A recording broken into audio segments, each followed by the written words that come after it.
intan din da inda zaka sa suna baka data full 1.5 gig in da sai ki kamar da kita haka aga 4.5 wannan shine ainihin Nas Usha abokina amini na ya ba sunan wannan din fa kaji darabta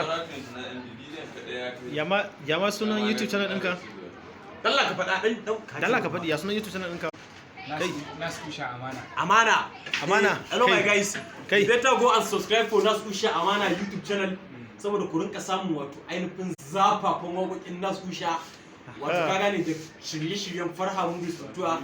I hope you guys irin za ku je ku latsa mana da subscribe ku danna ƙararrawar sanarwa. Ku danna mana ƙararrawar sanarwa. Na danna. To ya zaka ce? Ka gani wuce zan su. Wannan shine